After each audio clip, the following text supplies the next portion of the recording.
My family stole $100,000 for luxury vacations while I supported them. Now my lazy brother works night shifts, and it'll take him decades to pay his debt. I'm 29 years old, work as a creative director at an agency in Chicago, and honestly, I make pretty good money, like around $110,000 a year plus bonuses, which for someone my age in this city is pretty decent. But I need to tell this story because for the last 4 years, I've basically been supporting my entire family, and what I discovered like 6 months ago made me explode in a way I never thought I'd be capable of. The thing is, I was always the responsible son, the one who got good grades, the one who got scholarships for college, the one who really worked hard to make something of his life. While my younger brother Dylan, well, he was always my parents' golden child and never had to lift a finger for anything. Dylan is 25 now and lives with my parents without paying rent, without working, basically spending all day playing video games in his room like he's still 15. And the worst part is that my parents, especially my mom, have allowed all this time because according to her, Dylan is finding his path or needs to find himself, or whatever excuse she comes up with that day. My dad is quieter, like the one who tries to keep the peace in the family. But he's never put a stop to Dylan or my mom when she goes into protective mode with my brother. I moved out of my parents' house when I was 22, right after getting my first decent job in advertising, and since then, I've been helping them financially because supposedly they were going through a rough patch. I'd send them like $2,000 a month to help with the mortgage and household expenses, plus whatever extra I'd give them when they needed something for the car or repairs or whatever came up. The truth is, it didn't bother me that much to help them at first because I thought it was temporary. That Dylan would eventually get a job and my parents would be better off. But years passed and nothing changed. Dylan still wasn't working. My parents kept asking for money, and I like an idiot kept sending it, because they made me feel guilty every time I tried to say no. My mom was an expert at that. Like she'd tell me things like, "Oh, Cameron, you who are doing so well don't know how hard it is for us," or, "Your brother is going through a difficult time and needs our support," as if being unemployed for 4 years was just a difficult time and not a conscious decision to be lazy. But anyway, I kept helping because at the end of the day, they're my family, and I thought it was the right thing to do. Even though I was getting more and more frustrated watching Dylan not even try to look for a real job. Everything changed on a Tuesday afternoon. I think it was March, or maybe April. I don't remember exactly, but I do remember I was in a meeting with a client when my phone started vibrating like crazy. I usually have it on silent during meetings, but I saw it was my bank calling and thought maybe it was something urgent, so I excused myself and went out to answer. The guy on the other end of the line introduced himself as Steven and asked me if I had authorized a charge of $50,000 to a travel agency.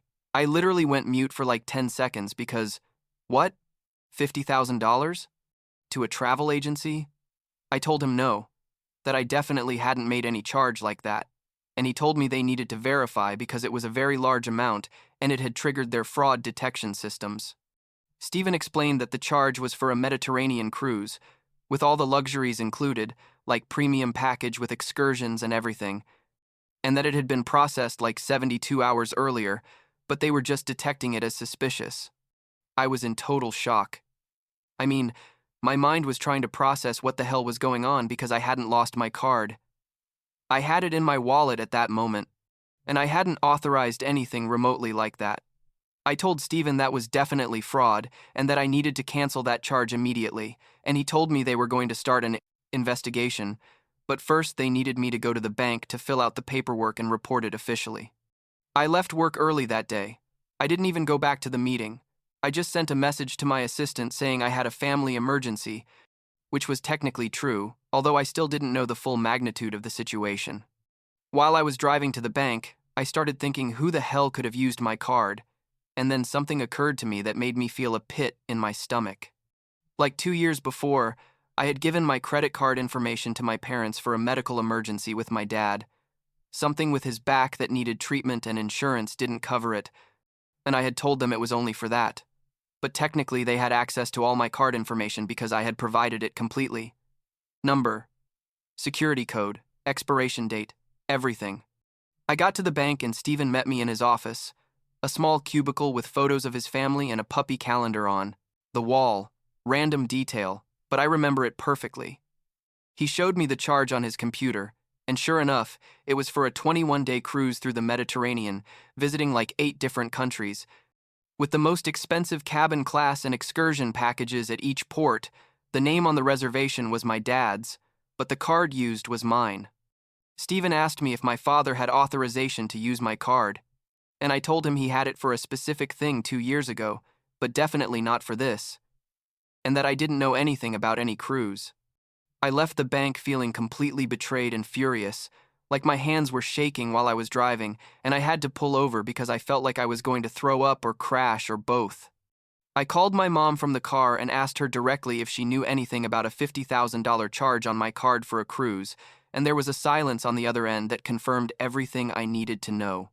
She finally admitted that yes, they had booked a family trip because they hadn't taken decent vacation in years and thought I wouldn't notice until after they returned. And then they were going to convince me it had been a good investment in family time or some bullshit like that. I yelled at her over the phone, something I had never done in my life, because I'm generally pretty calm, but I was so angry I couldn't control myself. I told her how dare they use my card without my permission.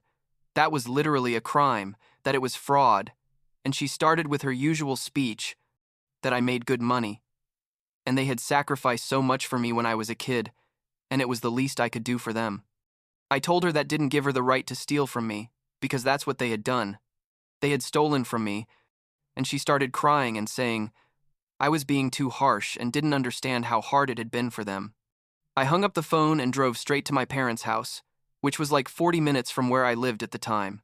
When I got there, Dylan was in the living room, playing video games on the giant TV I had bought them last year as a Christmas gift, ironically, and my parents were in the kitchen like nothing. My dad tried to talk to me first, like his usual strategy of being the calm mediator, but I wasn't having it. I told them they had exactly one chance to explain to me what the hell was going on before I called the police and reported them for credit card fraud.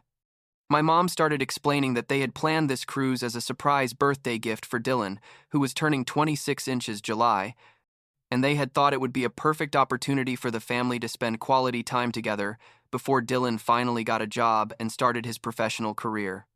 I laughed in her face, like a laugh of total disbelief, because Dylan had been years without really looking for a job, and the idea that he was suddenly going to get one after a cruise was ridiculous. I asked them if Dylan knew the cruise was paid, for with my stolen money, and he yelled from the living room that yes, he had helped choose the destinations and excursions. That's what finished breaking me, you know. The fact that all 3 of them were in on this together and none of them saw any problem with using $50,000 of my money without asking me. I told them I was going to dispute the charge with the bank, that I was going to report it as fraud. And my mom started begging and saying that was going to get them in legal trouble. And I told her exactly, that was precisely the point, that they had committed a crime and had to face the consequences. Dylan finally came to the kitchen and told me I was overreacting, that it was just money, and I made enough that it wouldn't affect me, and that he needed a vacation after all the stress he'd been going through. I asked him what stress exactly he had been going through, considering he didn't work or study or do literally anything productive with his life, and he got mad and told me. I had always been a bitter person who didn't understand how hard it was to find your passion in life. I almost hit him, honestly, but I held back because I knew that would only make things worse. I left that house swearing I was never going to give them another cent and that they were going to pay back every last dollar they had stolen from me. The next day, I went back to the bank and filled out all the necessary paperwork to dispute the charge as fraud. Stephen helped me with the whole process and explained that it would probably take between 30 and 90 days to resolve the investigation, but that in the meantime the charge would be in dispute and I wouldn't have to pay it. He also suggested I review all charges from the last 6 months, because if they had made this one, they had probably made others, and he was right. When we reviewed the complete statement, we found other charges that I had assumed were mine, but clearly weren't. There were purchases at electronics stores for thousands of dollars, charges at expensive restaurants I had never visited, clothing purchases at luxury brands. Basically, they had been using my card as their own personal card for months without me noticing because I generally didn't review my statement line by line. I just looked at the total and paid it. Stephen added up all the suspicious charges, and we came to an additional total of approximately $43,000, which meant that in total, They had spent like $93,000 of my money without my permission. I almost fainted right there in the bank when I saw that number, like I felt like I was going to have a heart attack. I disputed all the charges we identified as fraudulent, and Stephen told me to cancel that card immediately and request a new one with completely different information that my parents didn't have. He also recommended that I put security alerts on all my accounts and consider freezing my credit temporarily to prevent them from opening accounts in my name. I did all that the same day and also changed the passwords for all my bank accounts and anything that had financial information. That night, I sent a text message to the family group we had, where my parents, Dylan, and I were. And I wrote exactly this, word for word, because I saved it as a screenshot. As of today, I'm cutting off all financial help. No more money for the mortgage, no more money for emergencies, no more gifts, no more anything. Dispute the $93,000 you stole from me, and if the bank determines it was fraud, which it probably will, you're going to have to pay that debt. I hope the cruise was worth it, because it's going to cost you your relationship with me and possibly your house. Don't contact me again unless it's to apologize, and offer me a payment plan, which I doubt will happen.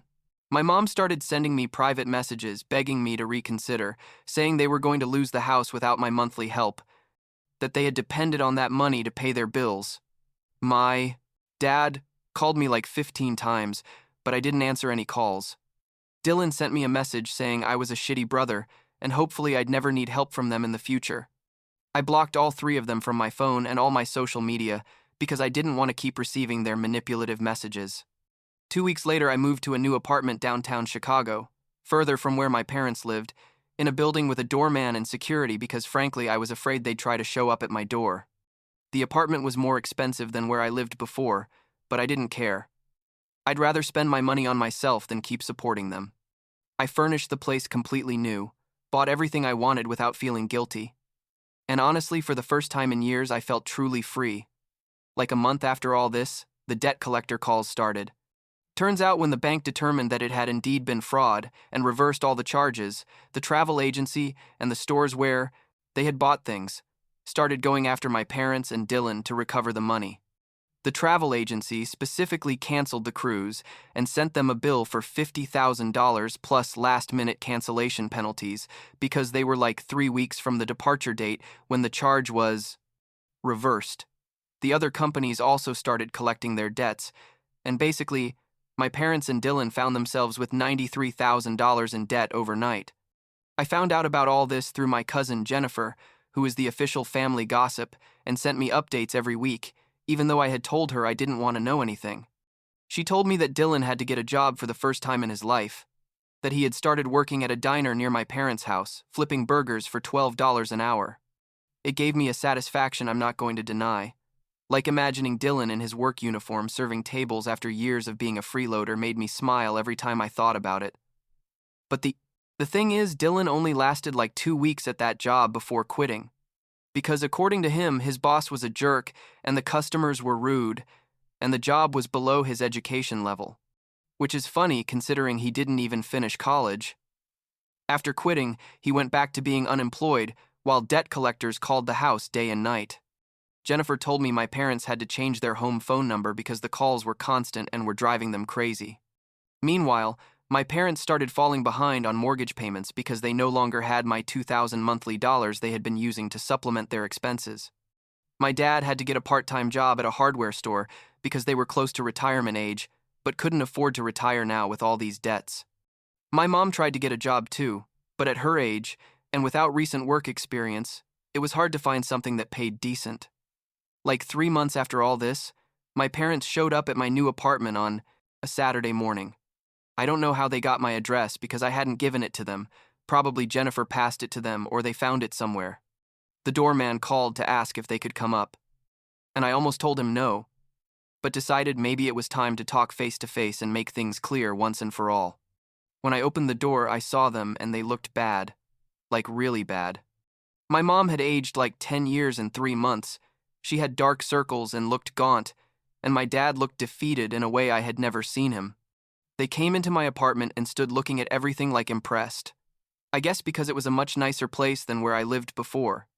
My mom immediately started crying and told me they were going to lose the house, that the bank had sent them a foreclosure notice and they had like 2 months to catch up on payments or they were going to have to sell. They begged me to help them one last time, to lend them at least $20,000 to catch up on the mortgage, and they would pay me back little by little.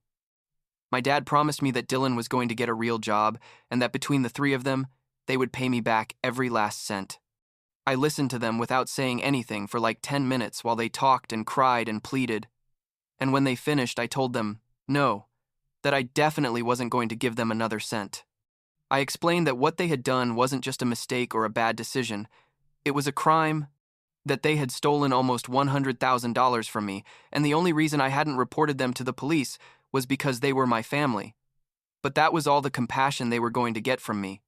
I told them that the consequences of their actions were losing their house and having to start over, and that was exactly what they deserved. My mom told me I was cruel and heartless. How could I let my own parents lose their house? And I responded, how could she have stolen from her own son and then act like it was my obligation to rescue them? My dad tried a different approach, like he told me Dylan was young and had made mistakes, but he was learning that I couldn't punish the whole family for Dylan's mistakes. I told him Dylan was 25 years old, not a child, and besides, they both had also actively participated in stealing from me and allowing Dylan to be a parasite for years. I asked them to leave my apartment and not contact me again unless it was to offer me a real payment plan for the money they had stolen from me in previous years before the card fraud. And they left crying, and I closed the door, feeling horrible, but also relieved to have maintained my boundaries. The truth is, part of me wanted to help them because at the end of the day they're my parents, and seeing them like that hurt me. But the rational part of my brain reminded me that they had caused this whole situation and that rescuing them would only teach them they could do whatever they wanted without real consequences. Jennifer kept updating me in the following months.